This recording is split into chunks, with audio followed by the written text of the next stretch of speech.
Hello guys, welcome to AI Sciences again.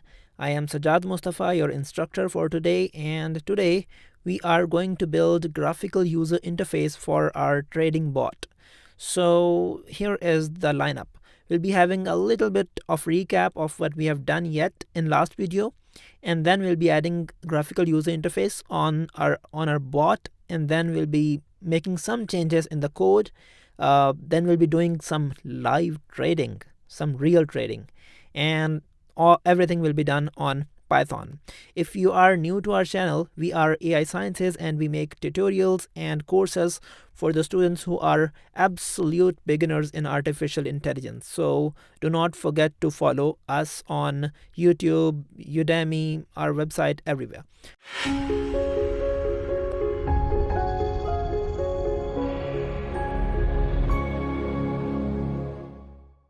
Okay, so let's have a little bit of recap of what we have done yet. So here is a code that we have written last time, and if you don't know from where this code is coming, all you have to do is you have to go to YouTube and you have to watch this video, Binance Trading Bot using Python, Crypto AI. Okay, and in this video we have explained each and everything that we have done in this code.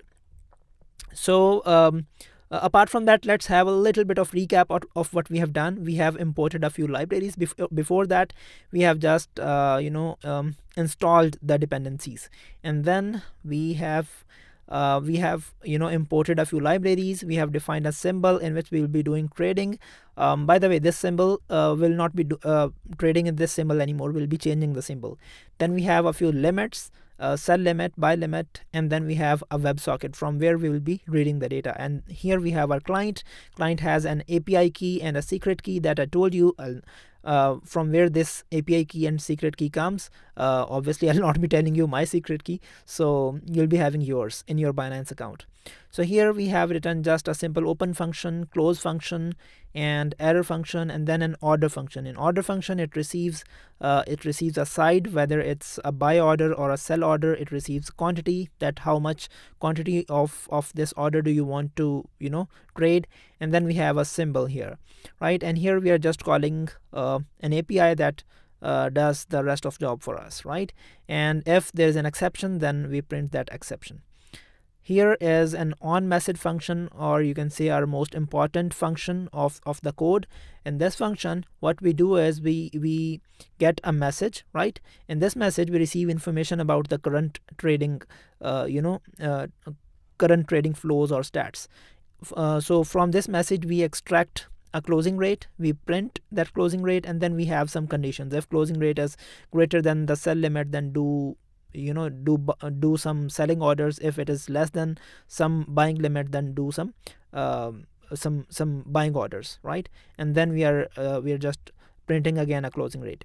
So here is the socket that we are working with. So in WebSocket app, we are passing just socket that we imported above, and on open we are calling an open function. Close we are calling on close function. On error we are calling our on error function that we have defined over there, and on message we are calling our on message callback functions. These are the callback functions, right?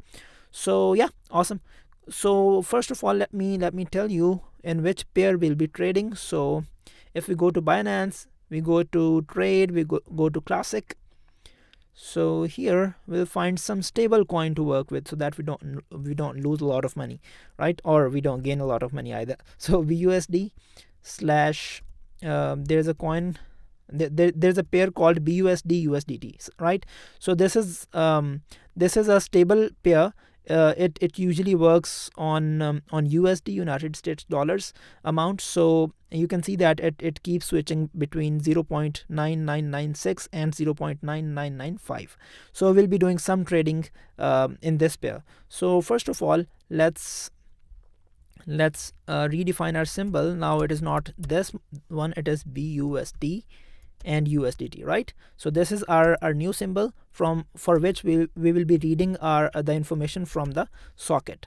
And then we don't need these limits anymore. I'll tell you later why, right? Let me remove it from here, and let me cut this client from here, and let me add a cell, and let me paste my client over here, right? Okay, so let me execute this cell first, and now my socket is initialized. I'll not be executing this cell, right? Because I have already executed my client with my API key and secret key, right? So here you can just see some variables that I have already executed. Okay, now coming over here. Okay, so now we have to make a few changes in our I think in order function as well. Yeah, we have to change symbol over here as well. It is BUSD and USDT, right? Awesome. And then we have to, yeah, let's add some UI over here, right? Okay, so goal is to add some UI so that if user is or your client is non-technical, even a non-technical person can use this interface. So Google Colab actually allows us a beautiful facility to add UI into our notebooks, and that is something that we are going to do today, right? So yeah, let's do that. Okay, so I'll say mode. What will be my mode of trading? So I'll say by default it will be buy, and I'll add hash, then at the rate of param. Okay, and here I'll say what options do we have? I'll say buy. Let me write it in capital. So I'll say buy, and the other option is, guess what? Yeah, it's not that difficult. So it is buy and sell. So by doing this, here you can see that we have created a sort of a UI, and it has two options, buy and sell, right? Great. Okay, now we also need amount, that how much amount that we are going to use for trading, right?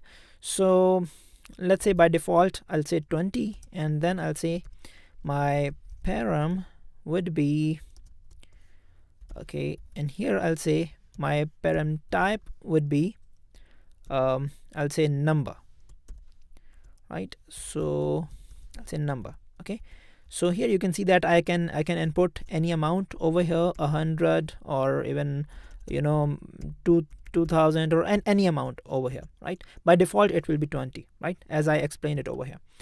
And then I have to add some sell limits and buy limits, right? So I'll say sell limit.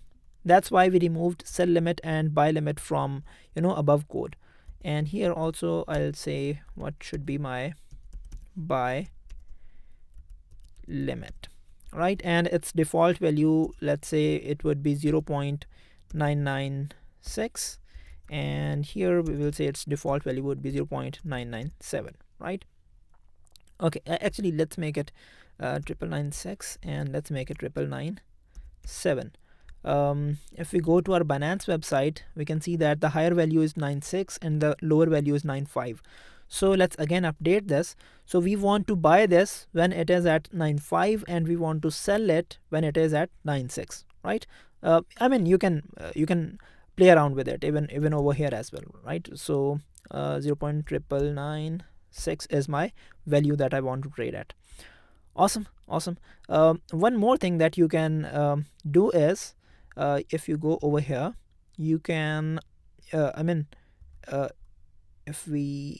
if you go over here, you can change the type of field as well. Right now it is input type. You can make it a slider, you can make it a drop down, or whatever you want, right? So you can play around with it.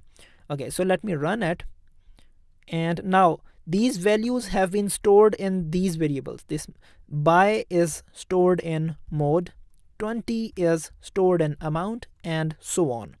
So this is sort of my small UI that I can play around with. Great. Let's move on and let's make some changes in our code. Okay, so this is our on message function, right? Whenever any change occurs in the in Binance trading, it sends a message, right? So on message, what we'll be doing is we are getting our closing rate, we are printing our closing rate, and then we are saying that, okay, if closing rate is greater than or equal to sell limit. Now what is our sell limit? This is our sell limit, right? Then do what? Order sell. Yeah, let's make a change over here. So I'll say if my mode is equal to cell, and closing rate is greater than cell limit, then do what? Do place an order, right?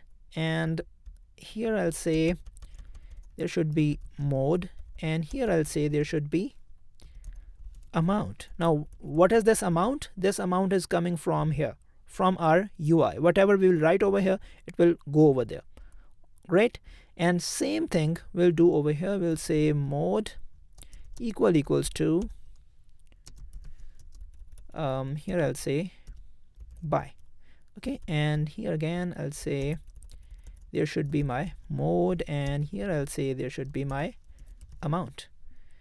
Great, looks fine. And one more thing, I just want to do one trade. I don't want to keep it running.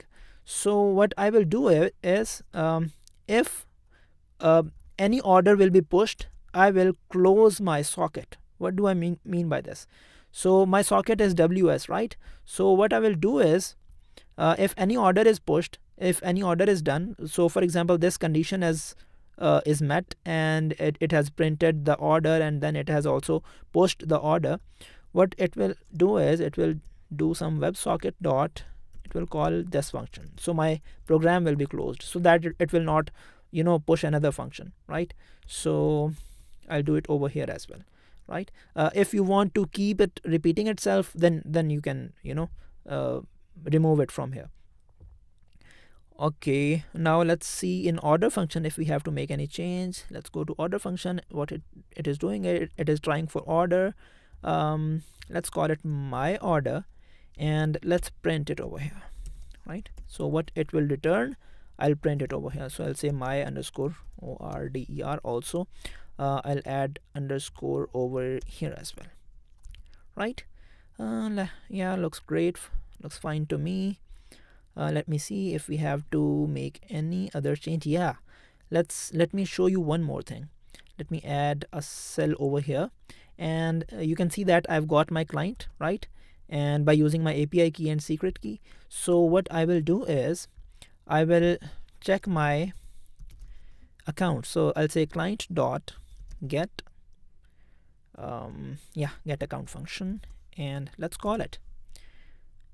Awesome, you can see that I have Binance has these many coins, and it is showing that I have this much amount of LTC coin, and then I have this much amount of USDT coin, right? And so on. So what we are going to do is we are going to buy some USDT coin, right? And actually it is whole mess of coins. Let me just display two coins over there. I am interested in USDT and BUSD. So if you see, it has balances. So I'll say get me only balances, right? Let's run it. Yeah, right. So here I'll say balances, right? And here I'll say for, let's say, B in balances. Let's not search in all the coins. It should be in the beginning. So let's search in first 200 coins only, right? You can search in all the coins as well. Yeah, I think balances, I think, yeah, spelling mistake. So yeah, looks fine now. Okay, you can search in it in all the coins as well. I'm doing it just for the sake of performance of the code, right? So here I'll say if B of asset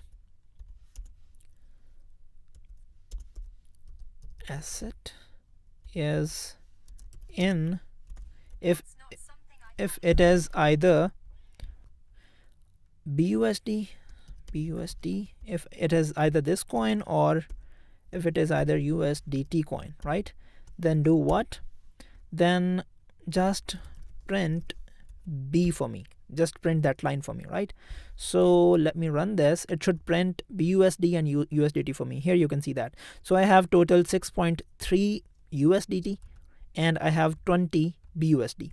So what I'm going to do is I'm going to sell my USDT and I'm going to buy my I'm going to sell my BUSD and I'm going to buy USDT, right? So it will be a trade of amount 20.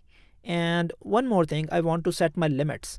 So here you can see that since I am selling my BUSD, so I should be selling it at higher rate. So what is higher rate right now? It is 0.996, right?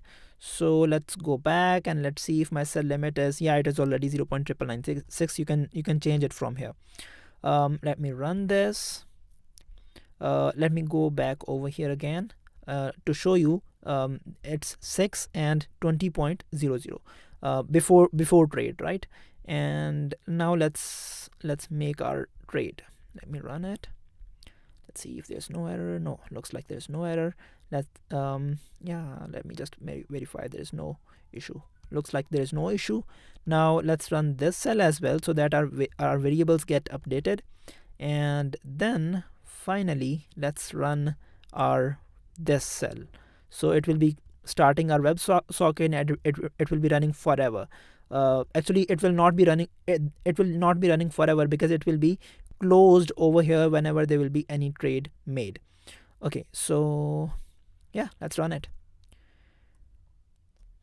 Connection opened and message received, and it says that okay, so it was 0.995 and our buy order is pushed. Oh, and okay, yeah, since it actually it pushed our buy order, we didn't had enough USDT, right? So we have to do a sell order. Yeah, now looks fine. Let's run it and run it again. Okay, yeah, closing rate is 995 again, 995. Yeah, here you can see that the moment it hits the closing rate 996 that was set over here in sell limit and our mode was sell, it pushed the order, and here you can see that our order is executed. Awesome, great. Okay, now let's make sure we have sell our our BUSD successfully, and we have bought the USDT successfully. So this was the result before. Let me just copy this code and let me add a cell over here and let me paste it over here. Also let me print after trade, right? Let's run, and you can see that after trade my BUSD is 0 because I had 20 BUSD before, and I've sold all the BUSD and I've bought 20 USDT out of that BUSD, right? So what I've done, I've created it. I've done it using my graphical user interface. And one more amazing thing that we did not do in last video, we did not do live coding. Right now I've done live coding by using my account, and this is sort of live trading. One more thing that you can do is I have done it like whenever there is one trade, close the WebSocket. What you can do is you can do something like repeat equals to let's say once, and here you can say at param you can say once, or let's say keep repeating. Okay, so you have two options in repeat. So repeat once or keep repeating. What do you want to do? And what you can do is you can say if repeat is equals to once, or perhaps you can make it a Boolean variable as well, whatever is feasible to you. And if repeat is once, then you will close the socket, otherwise it will not close the socket, right? And same thing, you can just copy and paste it over here. I think, yeah, it would work fine. I'm not going to run it, either you can run it. Okay, one more change that you can make is right now it will make only one type of orders. It will make only sell order, right? Or it will make the buy order. By doing just little bit modification, you can make this bot doing two orders, I mean either buy order or sell order simultaneously. Or perhaps you can if you will just remove this mode from here, like if you will remove this and this, it will be doing both orders for you by considering these limits that you have shown over here. So yeah, that's about it from my side. We are AI Sciences. Do not forget to subscribe our channel, and also visit our website if you want to learn more about artificial intelligence or bots or stuff like that. So thank you.